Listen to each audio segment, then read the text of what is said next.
د ختیځ زون په کچه د ننګرهار حوزوي ریفرنس لابراتوار چې پکې د بیلابیلو ناروغیو ټیسټونه اجرا کیږي. د دې لابراتوار مسؤل وایي دغه لابراتوار د زون ترڅنګ د سیمې هیوادونو په کچه لابراتوار دی او د بیلابیلو ناروغیو معاینات چې مخکې به یې سمپلونه نورو هیوادونو ته لیږدول کېدل خو اوس په همدې لابراتوار کې ترسره کیږي.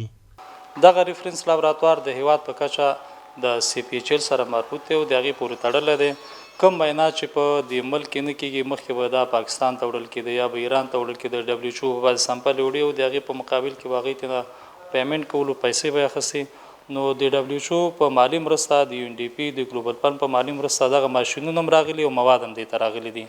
پی سی آر، الیزا کلچر او د تبرکلوز کلچر ته جمع تبرکلوز جنسپر دا موږ دلته کوو او نور ځایونو ته اوس نه ځي. د نوموړي په خبره په دې لابراتوار کې هغه معاینات چې په شخصي لابراتوارونو کې نه ترسره کیږي دلته یې په وړیا ډول ترسره کوي، خو د دولتي او نورو روغتونونو د مسؤل رسمي ورکې وروسته ورته معاینات اجرا کوي.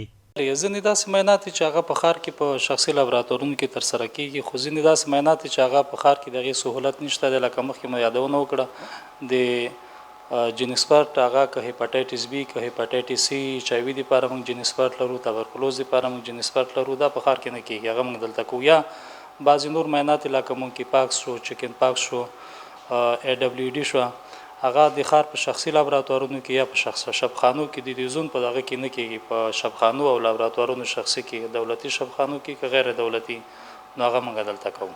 مسؤلین وایي ځینې معاینات په میاشتو او یو شمېر نور بیا په ورځو وخت اخلي چې په ښه او معیاري ډول ترسره شي. لابراتوار ته راغلي ناروغان وایي د ننګرهار ریفرنس لابراتوار کې ټول ترسره کیدونکي معاینات باوري او په سټنډرډ ډول ترسره کیږي.